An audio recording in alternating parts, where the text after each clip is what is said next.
Good morning, my friends. Welcome back to Shippy the Explorer. And as you see, we're embarking on a new day, the morning of a Wednesday. As you see, the snow is being melted. The temperature is a little bit up. We have slight drizzle and the sun is not yet shining, and we may never have it today. This is another way of showing you that nature is at its greatest play. A few days ago, all this was blanketed with white snow, but as you can see now, I certainly look more comfortable, and the place is, the snow is retreating. Along the rooftops, you can just see remnants of the snow.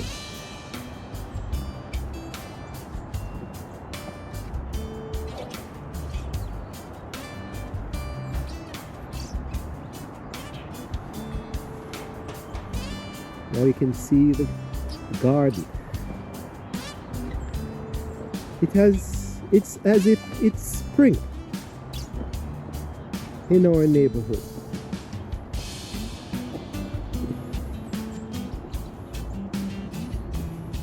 Small birds are looking for food.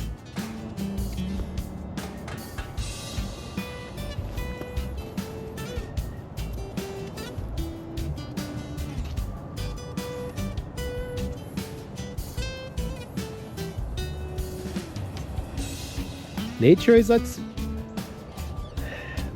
at play. It's a very forceful thing, very powerful. At one moment, we're cold and cramped.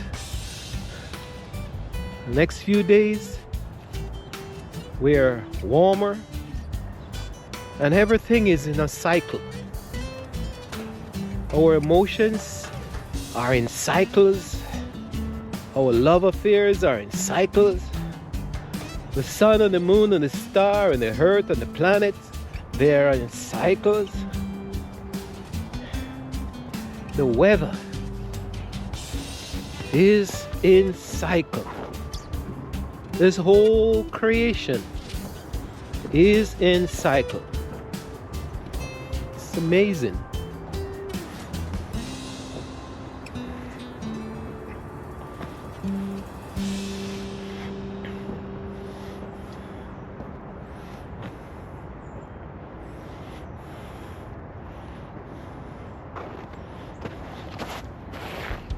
Still yet, we have to be careful of how we step.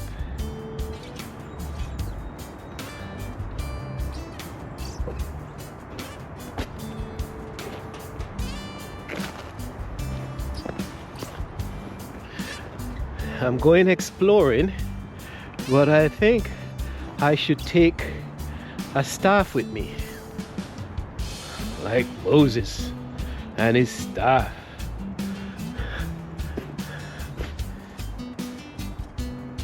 If I can find one.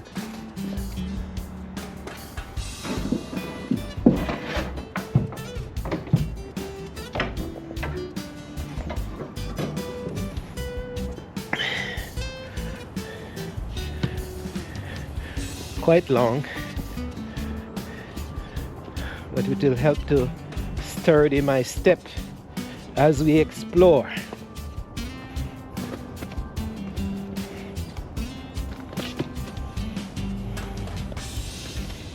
down to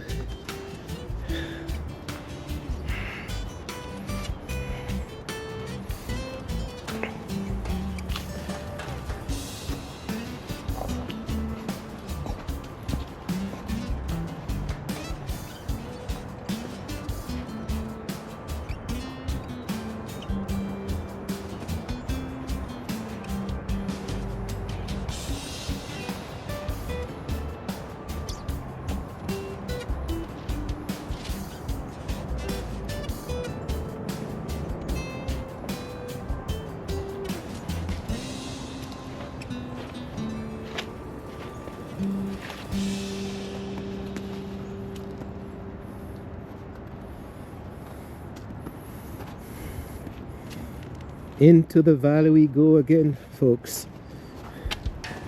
This time you can see that the snow has exposed the leaves of autumn and fall, as we call it. Just expose the steps of the wild animals as they forage for food.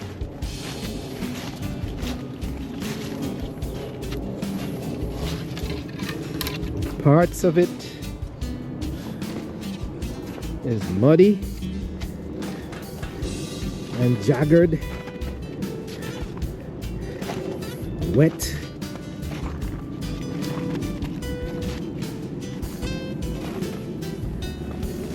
and slippery.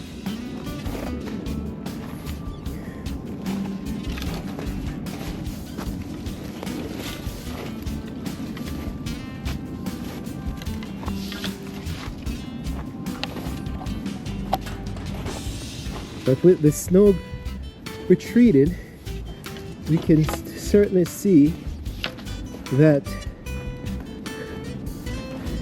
more of the landscape and our forests and our forested area.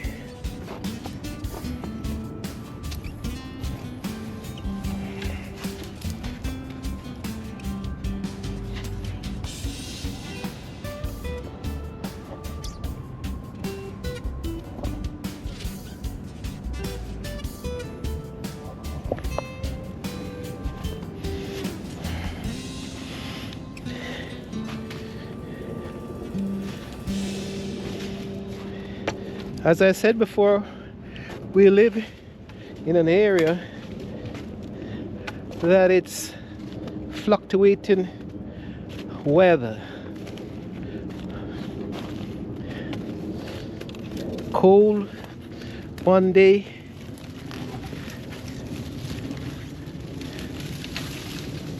and warmer the next.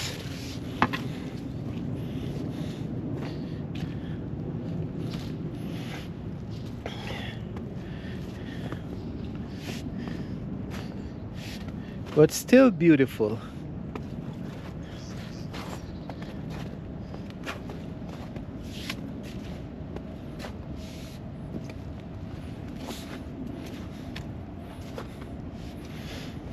Now, folks, what you have to think about global warming. They say it's in the polar region, the temperature and the weather is unstable. So that in effect has caused the jet stream, you may have to look it up, to also fluctuate. So it's wobbling and bending, and it's causing sections of a cold segment of the north to come down. At the same time it bends up and sections of the warm south penetrates the area. And that's why you have these fluctuating weather in all parts of the country. One section it's warm, one section it's cold, one section it's windy, one section it's calm, one section there's snow, another section you're bearing, you have to deal with the hot weather. So that's global warming. Some people don't really believe in global warming, and I am still skeptical to some extent, but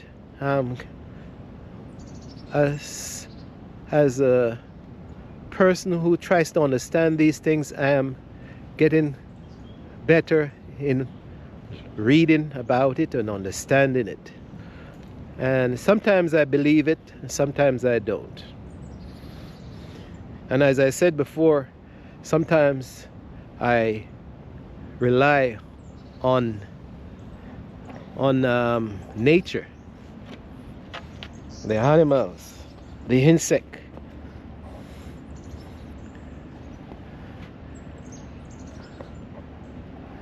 I show you the ridges of the forest,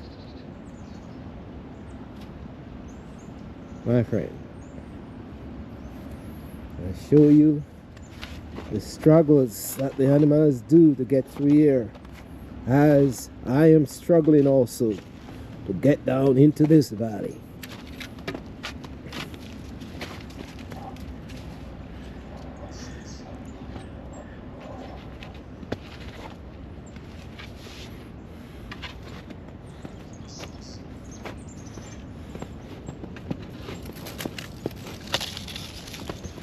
Here we go.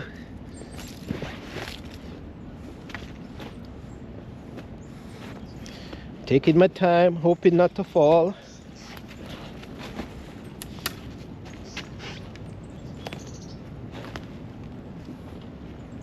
Wow. It's quite steep, folks. This bit of land behind in this forest is quite steep. As you can see, that's more than 45-degree angle from the valley. So one certainly has to be careful as you timely step down into the valley.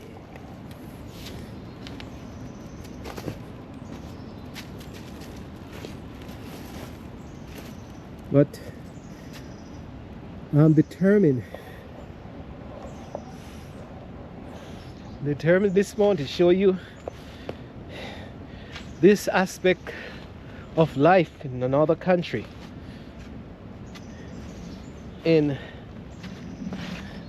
mid-eastern United States. As I said before, we are in Maryland.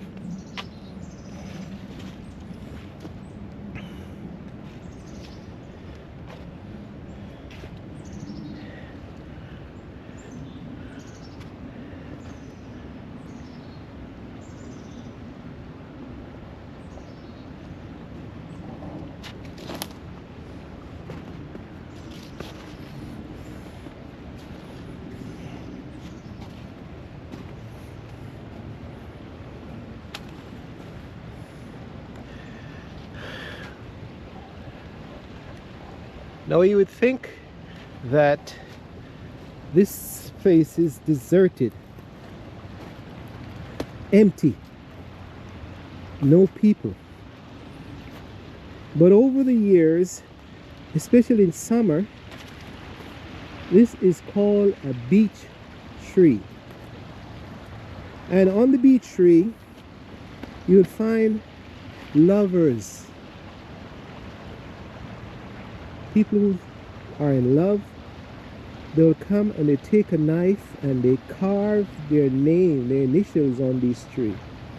If you look good, this one says 87.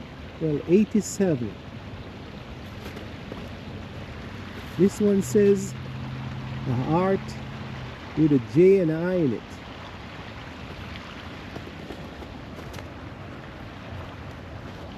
This one says Lally and Jamie. And this one says Mark. and Missy and Cara.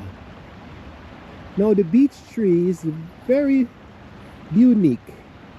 When you carve on it, those marks would stay for life. And as the years pass, the wording gets bigger and bigger. Bigger and bigger. So in another 20 years or so, these small writings will be probably broadened out, but still visible. That's to show that these lovers think it's an everlasting love they are experiencing. They are putting their mark on nature, on the beech tree. And in summer, these trees spread their branch and provide such a cool on the environment. Now this one is precariously positioned now at the cliff of the riverbank, and may sooner or later all this history, the love marks of loving hearts, warm hands, and obviously many kisses, will probably tumble over into this river, the Indian Creek, as I said before. Today it's rolling with more volume. It's flowing south. And I'm gonna take you along this path a little, but I have to be careful of this cliff and this hole. Be careful, man, I mysteriously disappear and not able to bring you more video.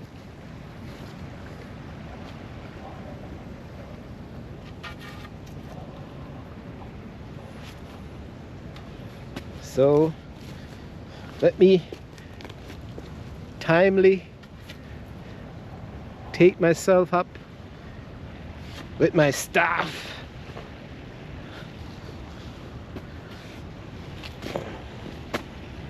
Sure, people, I'm taking my time. I'm trying to be careful. I've done this many times, but this time I'm doing it in a wet, snow-filled area, which is slippery. So I'm taking my time.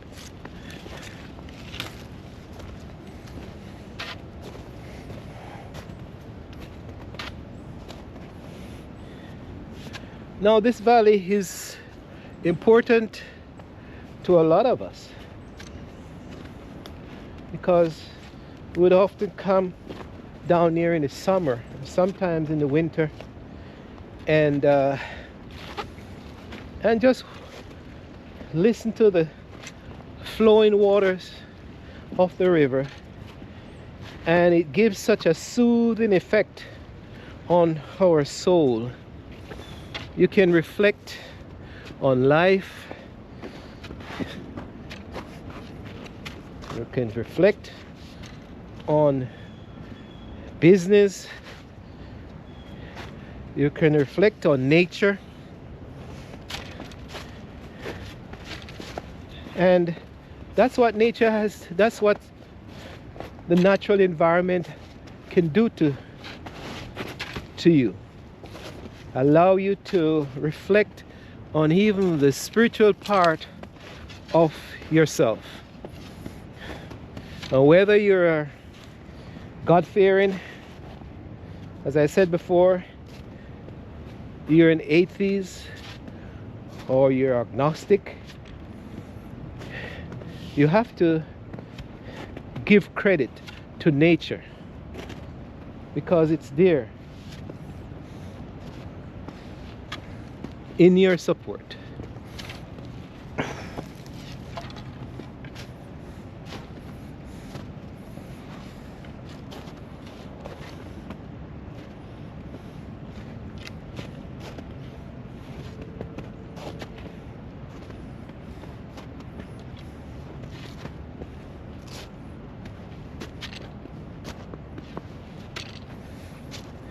So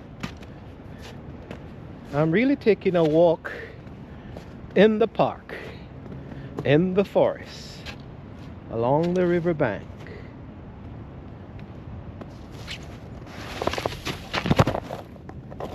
Wow. There goes a slippery moment, but still quite okay.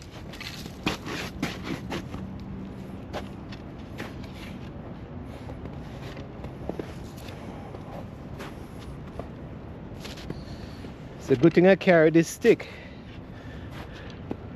It's doing a wonderful job keeping me upright and safe relatively.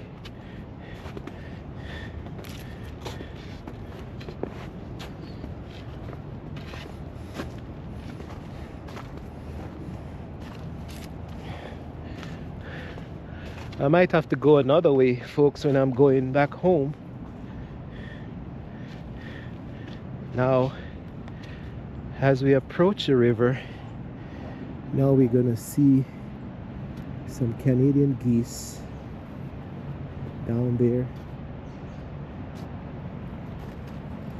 They're cautious, they're frightened because they see me approaching and they don't know where I am.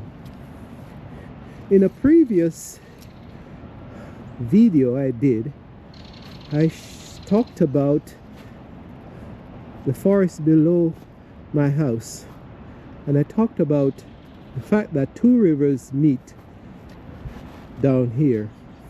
So I'll show you now. If you look across, you see a V or a Y, and to the left is the northeast branch or north river, and on the right is the Indian Creek River, and both of them join at this spot to form the Anacostia River.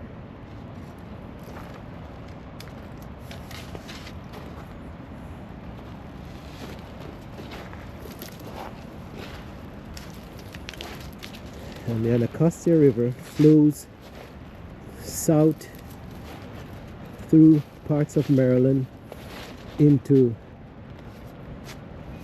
Washington, D.C., and then it joins, as it bypasses Washington, D.C., it joins the Potomac River. And the Potomac River flows out to sea for miles, where it empties out into the Chesapeake Bay area, that great waterfront. So most of the rivers and streams on the eastern part of the United States, especially in Maryland and Virginia and Delaware and even West Virginia,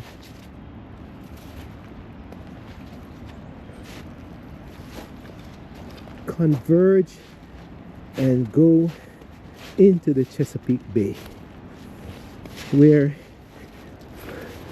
the Chesapeake Bay Foundation is making a great effort in keeping that water body clean. That same Chesapeake Bay is used by hundreds of ships to bring goods and commerce into the country, right up into Baltimore and almost into New York. So that's another way. Canadian geese, as you see, they're swimming away from me. So they're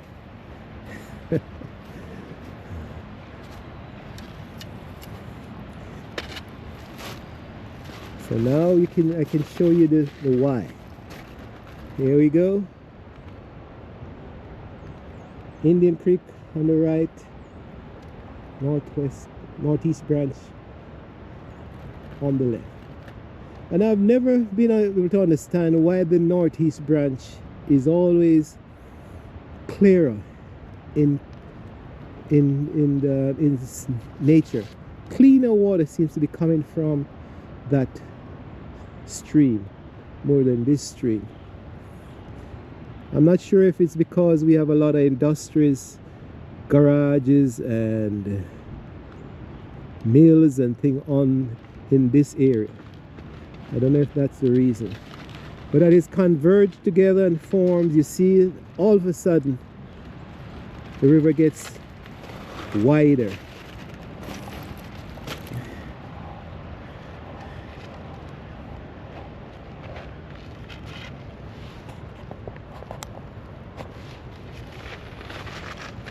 Now I am able to walk up more right. I'm more righted, folks, because I have this gravel that is sturdier.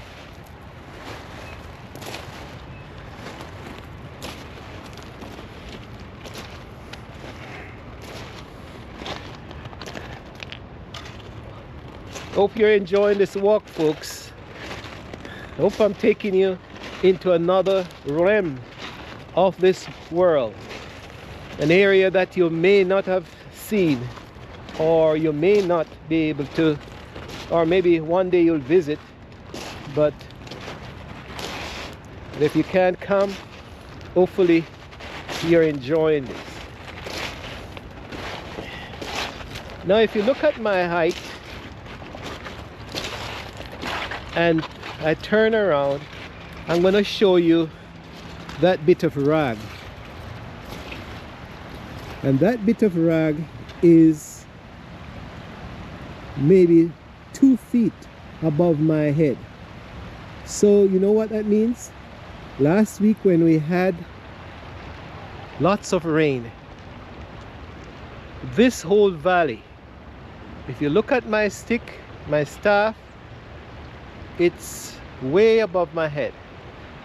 This river was this high. This is how deep this river was. More than full volume of water flowed through this valley. So it's not something to play with. If someone is down here and taking a chance, you would be swept away. If you're not a strong swimmer, you would probably drown.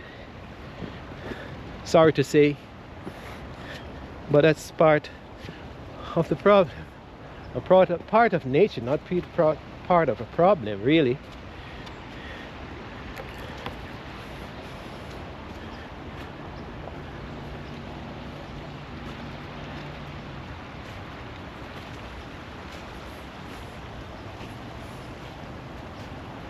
Now, I'm Shippy the Explorer.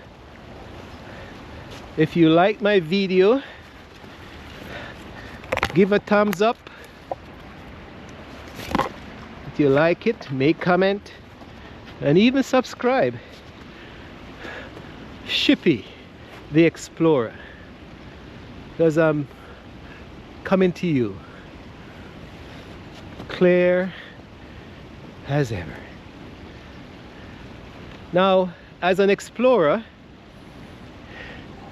I'm tempted to show you something else, and I'm gonna try and make my way up to that mark,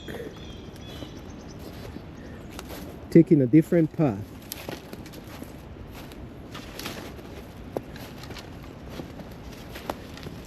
And believe it or not, There's a sign says ahead, private property. And that means part of this property is still owned by the original, not really the original owner, but it's still owned by people in the area. The property boundaries in this area are quite large, and people tend to hold on to their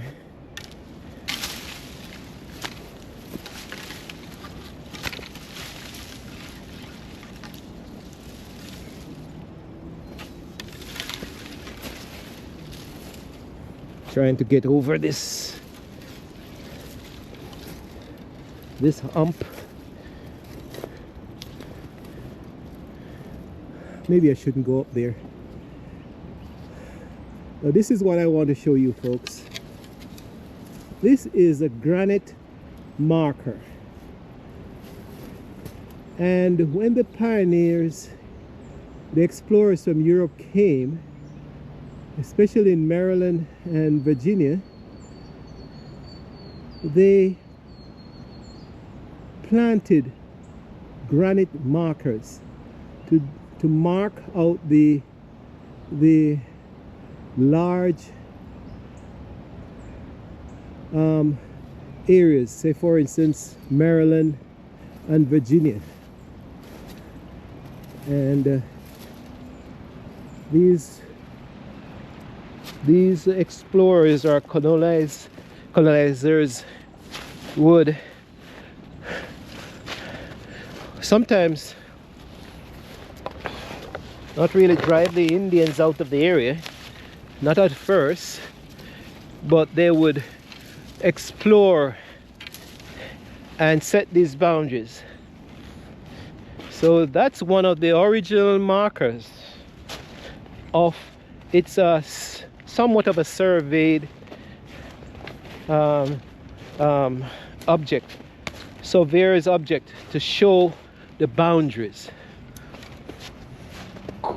And in this valley we still have, I know of two. That one up there,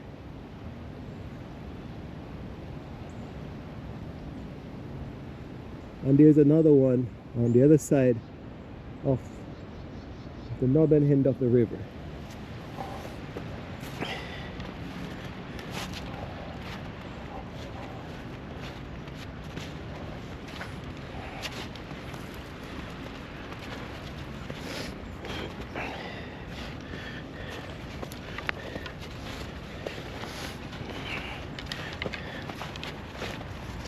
So this forest stroll puts a little strain on the body, and the effect is kind of numb knees, runny nose because of the coldness. But then, as I say, the river is soothing because it's flowing.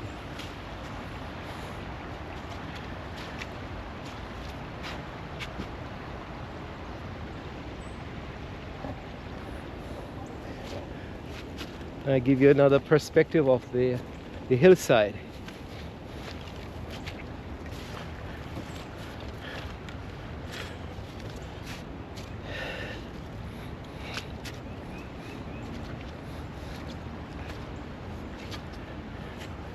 And now we're almost out of the valley, out of the forest, and I now show you that we're entering the wide spans of playground, recreational area that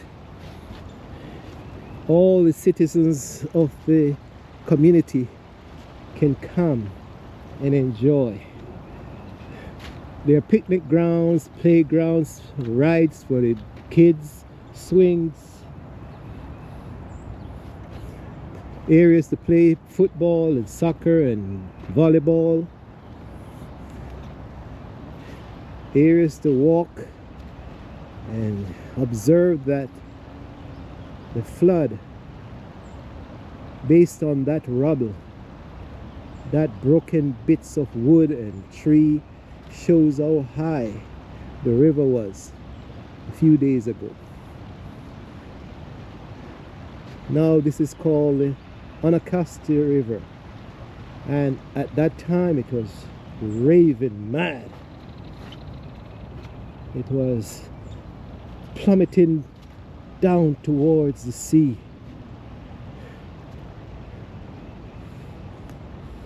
Expelling its body of millions and of gallons of water.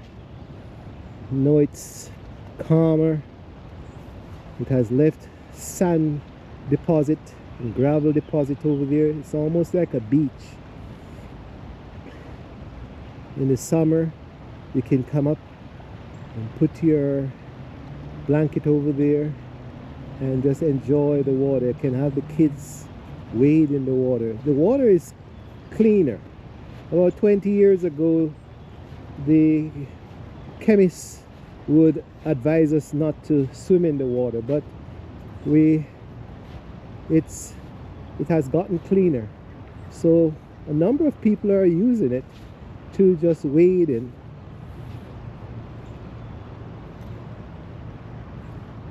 Now we're coming in this big expanse. As I said, you can see more of the playgrounds. And now, folks,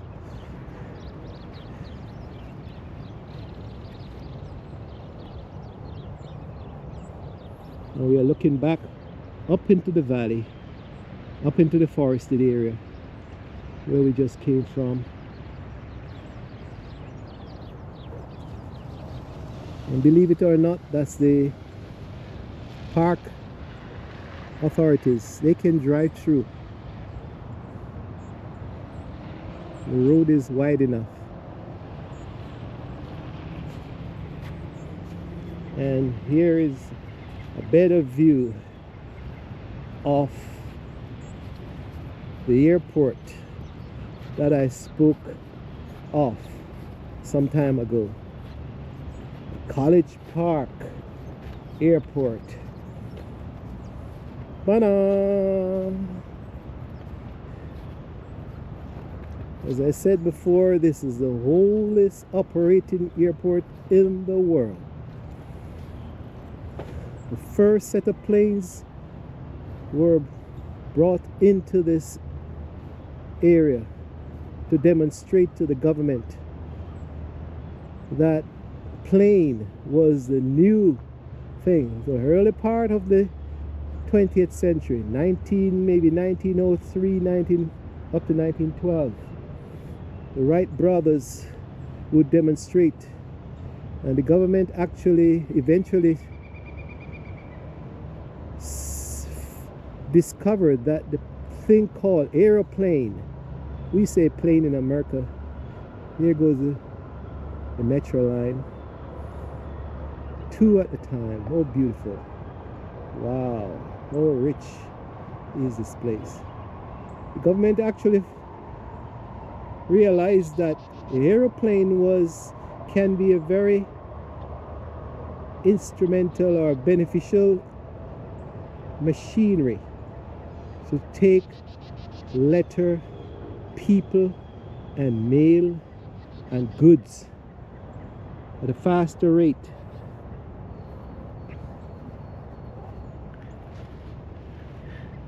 So eventually they bought into the whole idea, and history has never turned its back on the technology. Now we are zipping around the world at 600 and something miles an hour, and we are going 17, sometimes 17, 18 hours non-stop from Dallas Airport to Singapore, or to India, to New Delhi, London, from Washington to London is just maybe 7.5 hours or 8 hours, 7 and something hours. It's like you're zipping around the world these days. And these planes, the first time they flew, they only went maybe 150 feet up into the air with one man or two, or maybe, I'm not even sure if it was 60 miles an hour. And now we flying jumbo jets with 600 or so people in one plane. And in one day, we're halfway around the world. How remarkable. The early part of the 19th century was very innovative. The plane, the motor car, you know, electricity I think was in before, but around that time there's a great explosion of invention and new ideas, and the world was getting ready for a new age. And especially the car started out from buggy carts, horse-drawn buggies. You have to be careful with my H.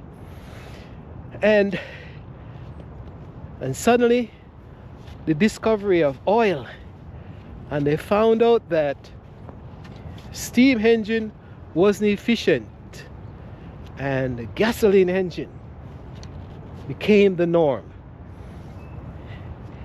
And those cars, the idea of car driven or driven with fuel, petroleum, gasoline was the norm. And they too went from just a few miles, maybe 25 miles an hour, 20 miles an hour. Now the cars of today can go up to 200 miles an hour. Not that you have roads to take those. You certainly have the police department waiting for us.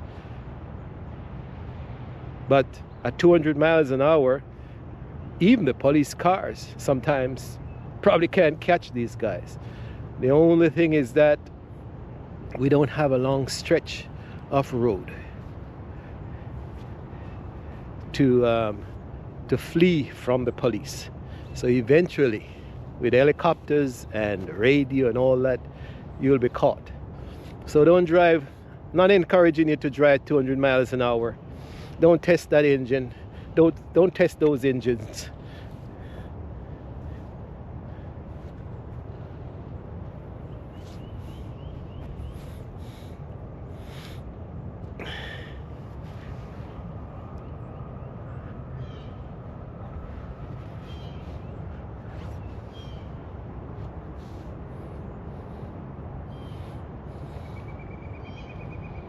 However, one is getting, look at the bird.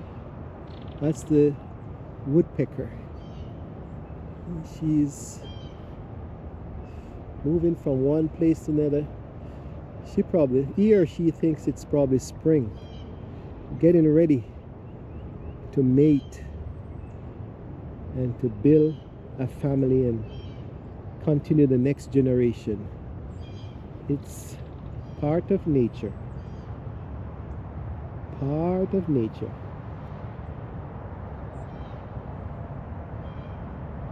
As I said before, the snow is melting and it looks like clouds on the land. Cumulus, cirrus clouds Not Sirius, but cirrus clouds. Not in the sky, but on the land. It dots, dotted spots. Clean area, snowed area. Is as if you're floating. You're floating on land.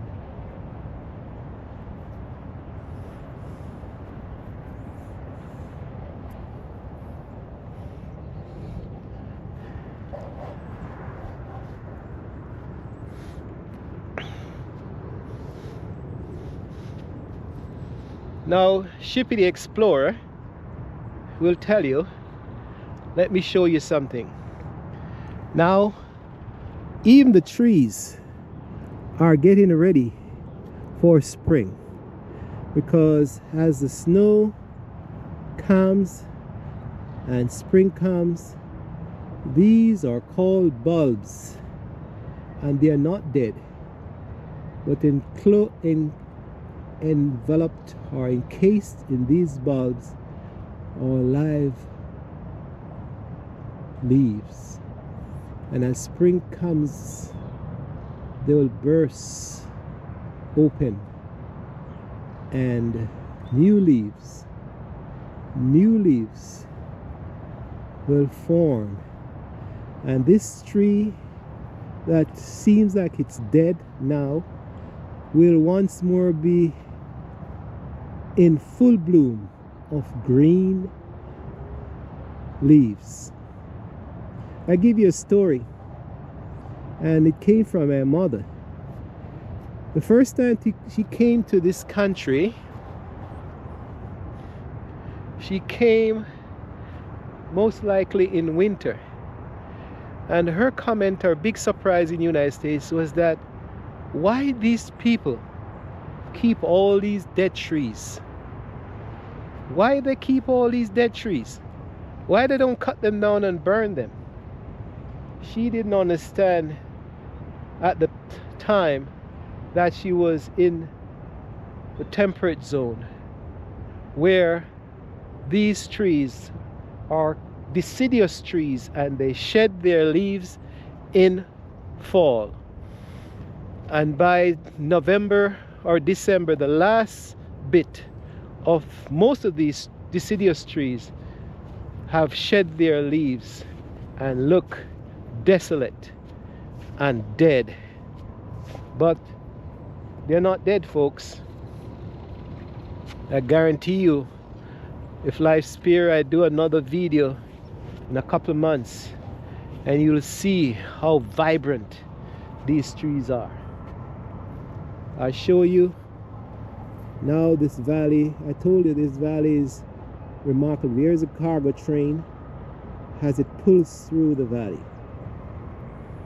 And I made a comment that a country shows its richness, especially, it's my opinion, but a country shows how rich it is by how much they utilize their railway, because it's taken tons of goods from the north to the south. Maybe machinery, maybe cars, maybe food. That's cargo train, and it's flowing through the College Park Valley. And there goes the metro in conjunction with the cargo train. How magnificent! Right in front of an airport, another form of transportation. How magnificent!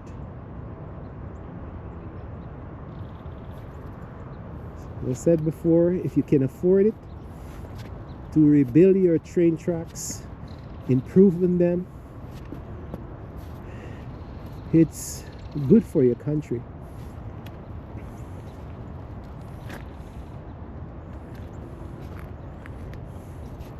Now that train, that cargo train, most likely has over 100 couches. And if you can see it, if it's not too far, you can see the dividing sections of the couches. That same train might be going another 1,200 miles down to the tip of Florida. Who knows? But all around this country, the train tracks preside.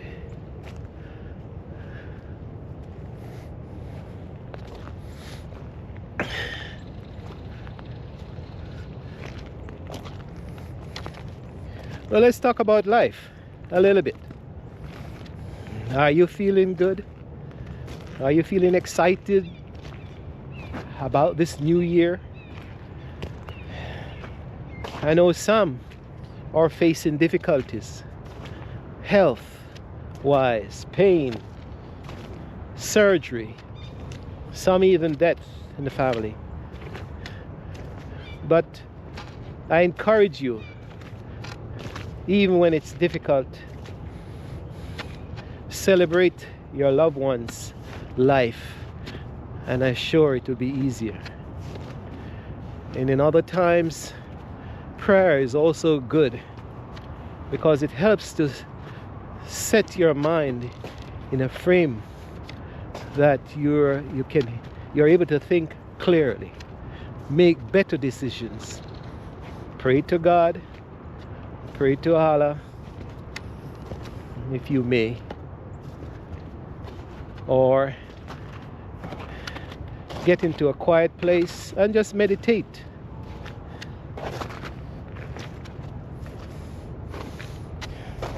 But certainly I wish you well for this year.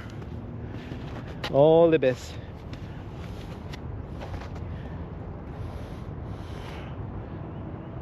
In life, you can only do your best. Conscientiously, with instruction sometimes, make the best decision you can. And after that, whatever happens, you can't say you didn't try. No one can complain and says you didn't support this aspect of our family life.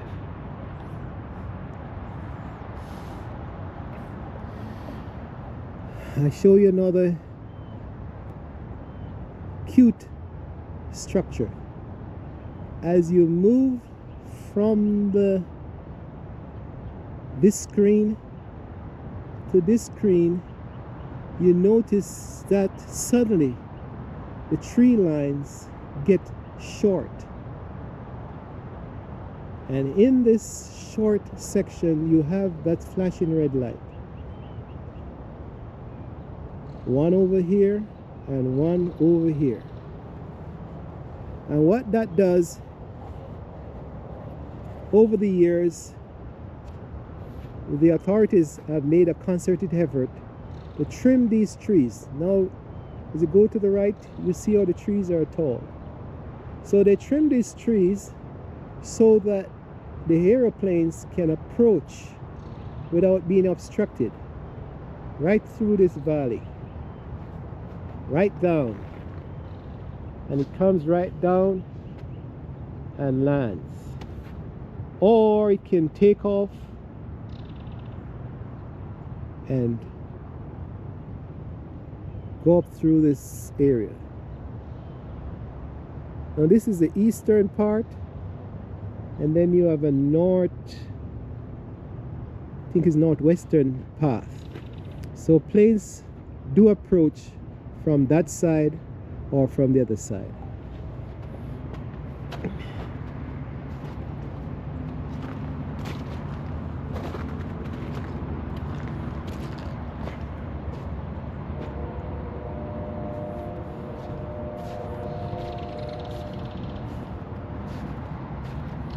Let's explore, folks. As I said before, you may think This is a super rich neighborhood, but I can't complain because the park planning department, they have over the years really making a great effort in helping to make life for our citizens, our kids, moms and dads, to really enjoy this environment. And look at the structure that we have, a playground for kids. Now if a mom is home with a kid during the, even now, can come down, you have the baby swing, or maybe that's an handicap swing, and these are the baby swings. You slip the baby in there and they can't get out really, and these are for the more older kids. But and then sometimes you can bring food and cook and sit down and eat and watch kids in safety. And they try to cater for the fact that this area is fast becoming back Spanish. And I can read some of this. He says, Bienvenido a Paint Branch Parkway. Regalas de la Zona de Ogos, means welcome to a Paint Branch Parkway playground. No usa esta zona de jugos sin la supervision de la adults. That means don't let the kids play without the supervision of adults. And down the bottom it says, por favor, thank you.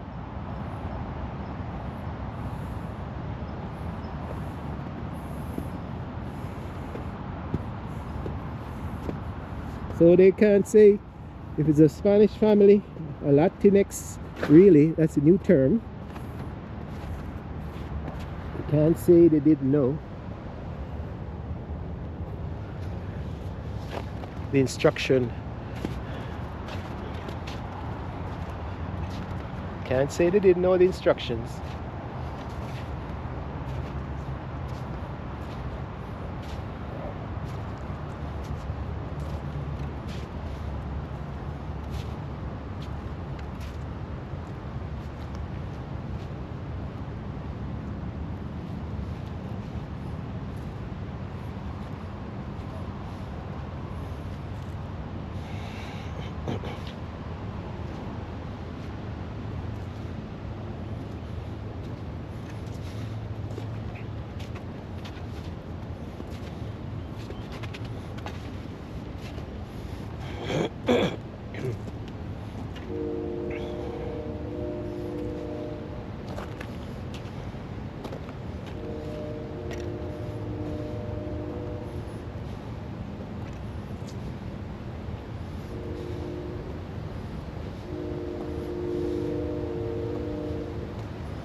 They're probably 200 yards away from the forest, and this is what the river looks like as it goes under the Paint Branch Parkway. You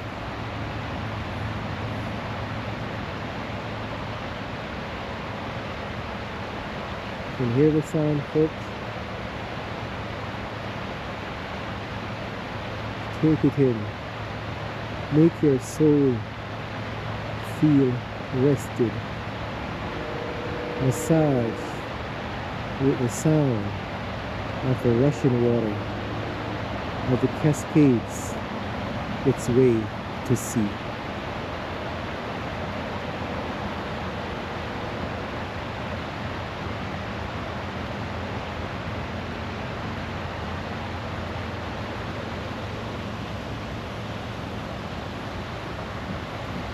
On the far side of the bank, you will notice that there are young trees being planted. We're fast becoming a society where we realize that the trees play a very important part in our lives.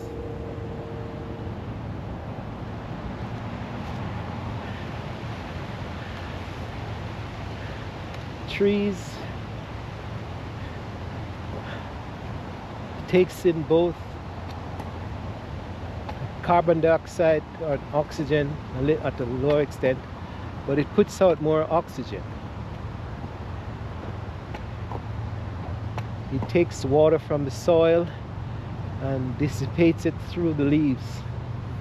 This time of the year, the trees are in dormancy, so it's still working to its extent. The chemistry still works, but it's not as much. It's when the leaves come out, you find that it's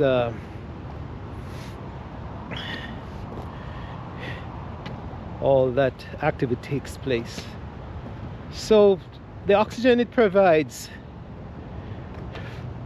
is used up by our mammals, we human beings. So take a deep breath. I'm taking in a cool puff of pure oxygen. It may seem a little bit cloudy, but it's not really a lot of pollution these days.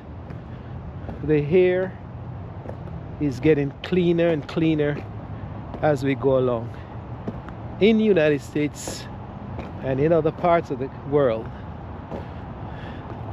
So if you come to this country, just observe. I'm not saying this is the best place, but as you travel, learn from the other countries, the other societies that you travel. Look and see what is working, and especially as responsible government people, try to implement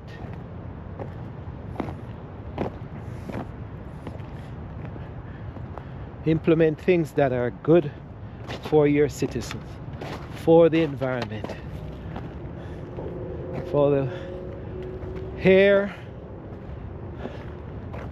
land, and water.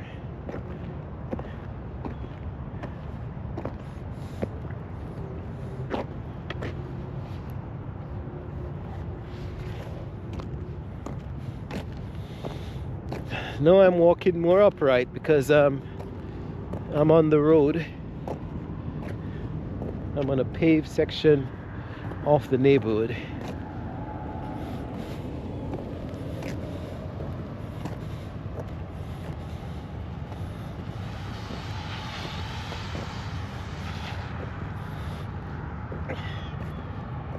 Here goes the tennis court.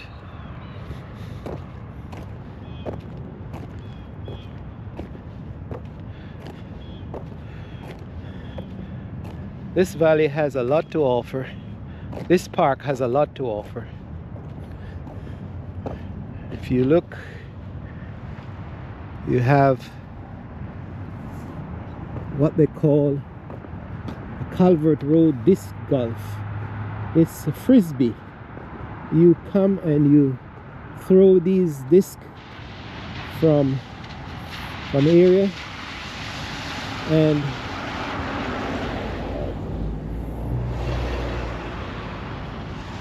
from one basket, I'd like to show you a basket, to the next, and you go around.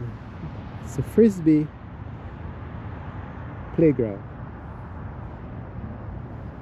And I have to show you this.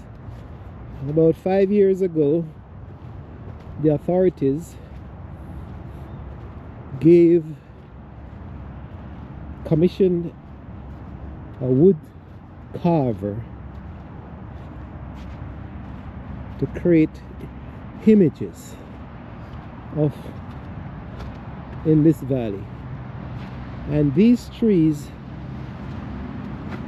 were actually from here, big trees that were cut down, and the carver came in and he carved these images. Can you believe it, folks? How beautiful. See if I can get a better image. These are the owls.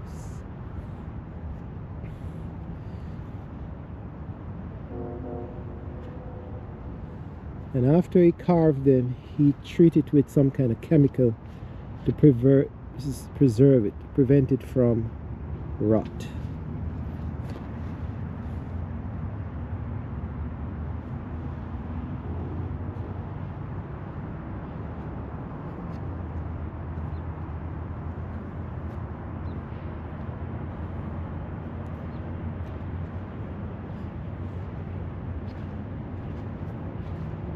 Let's see if I can find another one.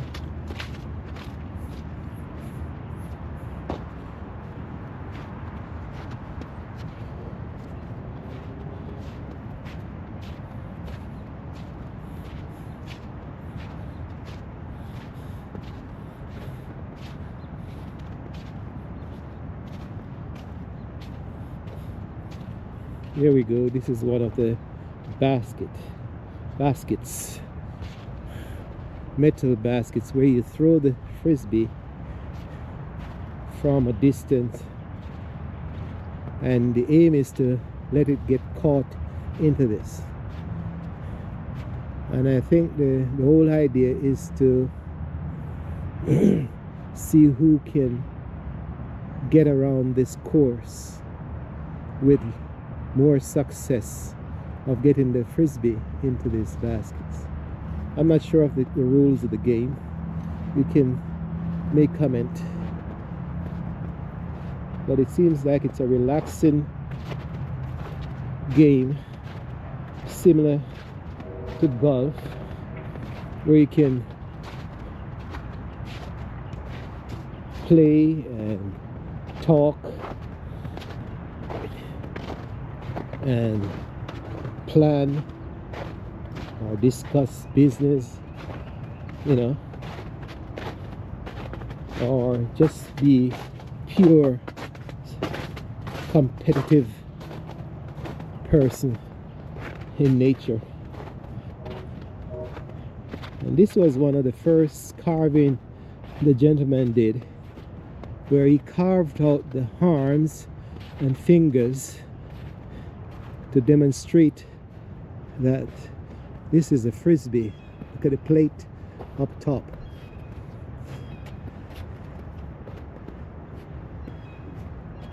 Folks, sometimes you see in some of these societies where your tax money is going to good use, because this is extra. They probably didn't have to do it,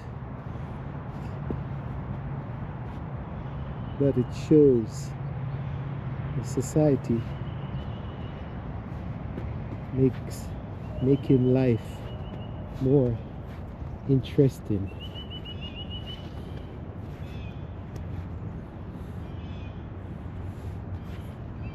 Look at the train passing again. Since we have been down here, that's about 5 trains that pass through. 5 metro. It's a busy morning.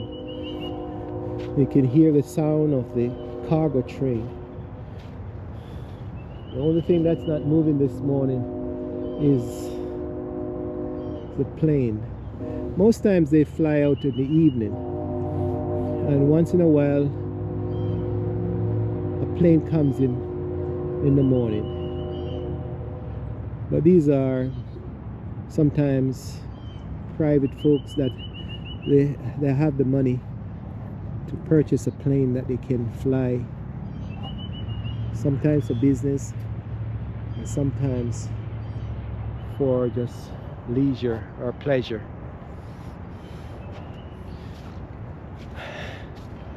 So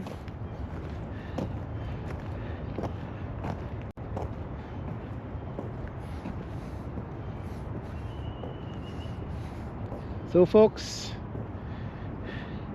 I'll show you another tree. Now this is a holly tree, Holly, I think, and look how vibrant the berries are. They say in America, if the berries are this bright, that's an indication that they are poisonous. But at certain times of the year, these berries are eaten by certain birds. But you may say, why this tree is green and those don't have any leaves? Because these are called evergreens, and those are deciduous. Remember, they shed their leaves. Look at the squirrel. It's trying to replenish its nest with dry leaves.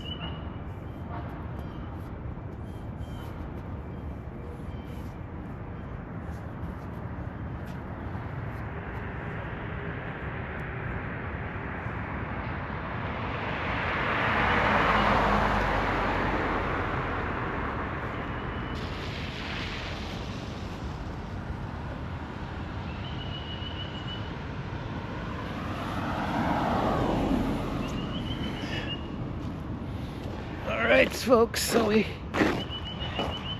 we're out of the valley and we're gonna take our time and crawl back home.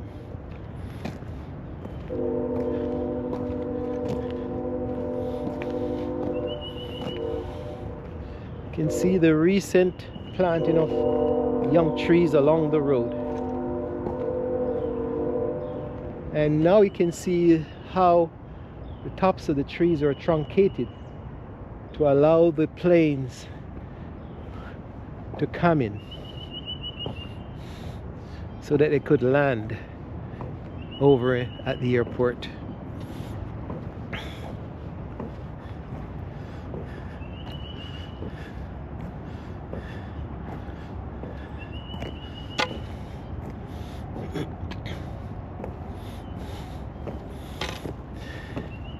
So the taxpayers' money is being spent, folks.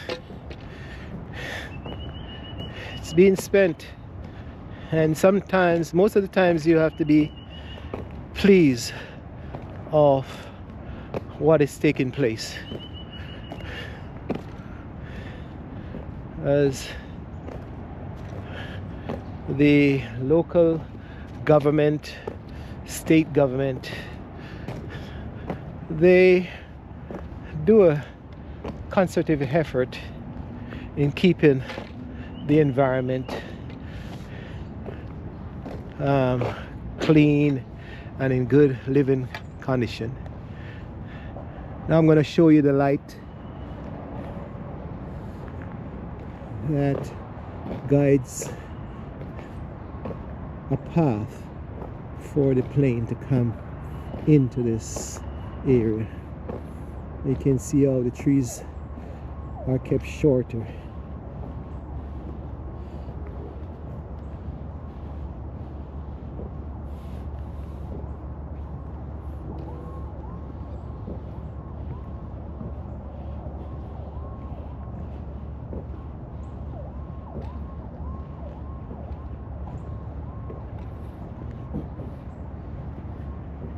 This is the back of one of the area property, the homes, and they too keep their forest going, keep it wild.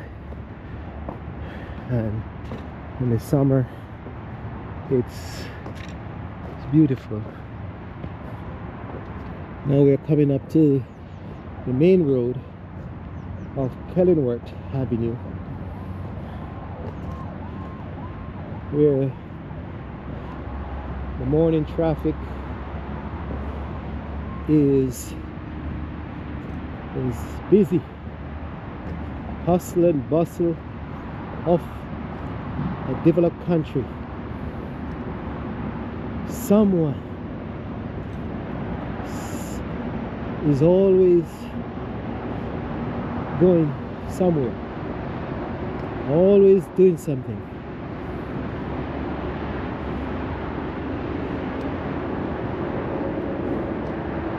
They are working, they are going to work, they are delivering stuff.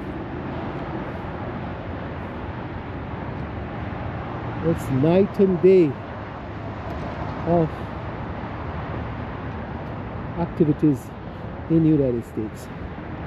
Across the street, it's another park.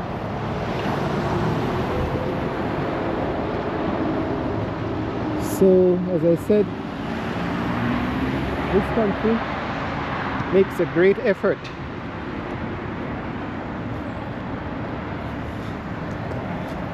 in establishing parks.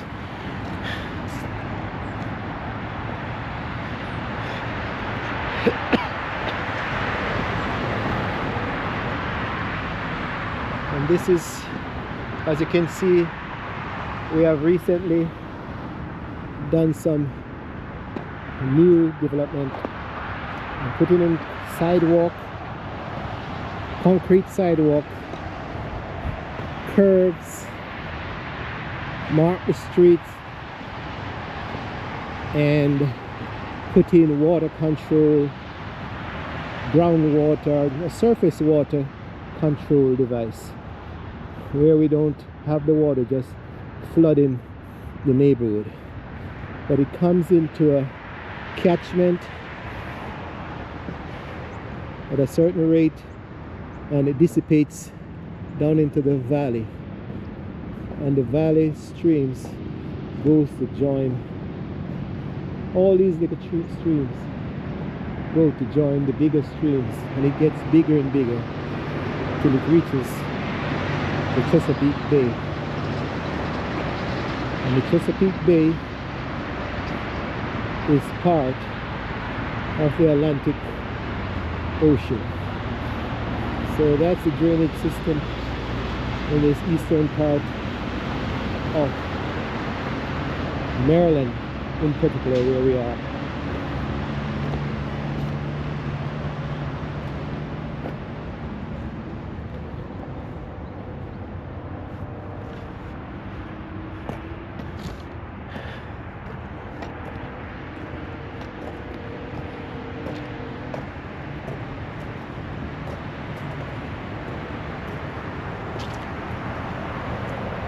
So hopefully, folks, I've been able to educate you a bit and explore as you explore with me.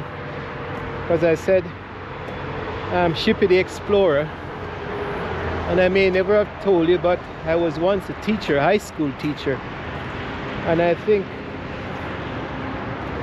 never miss the opportunity to teach. And this is the Yarrow plantation, as we said before. It's a sister plantation.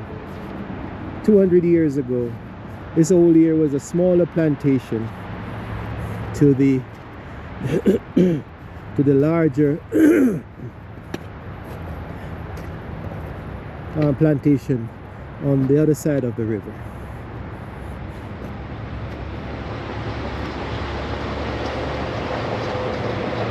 So folks, it has been a pleasure to be with you this morning. I don't see any sun, and I don't think we'll have any sun today. But I can guarantee you, I'm now sweating under this cap, so it can be comfortable. So thanks for being taking this walk with me this morning. And I hope you have enjoyed it. So like, share this video and subscribe. Shippy the Explorer saying bye for now.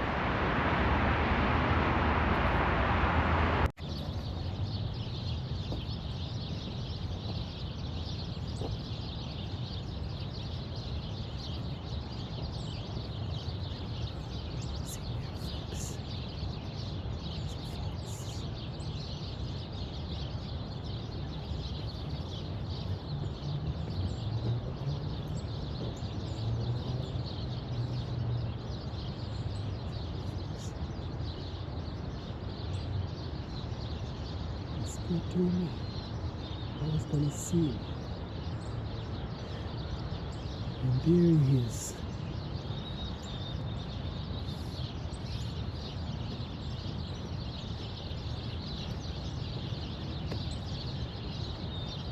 I was just saying, be prepared, just in case you see something unusual.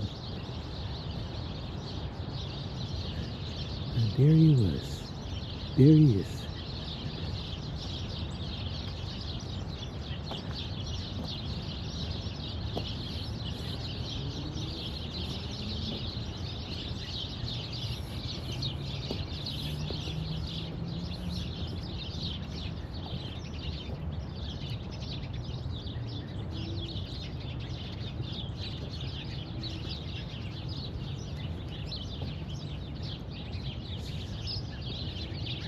The birds, they're in this bush, they're singing their hearts out. They must be saying, spring is here, spring is here. Spring is here, spring is here.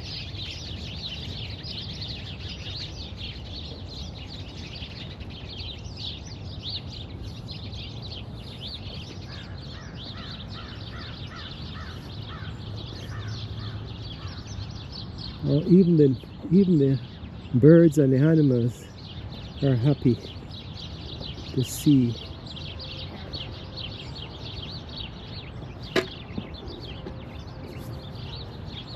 That the snow is going away.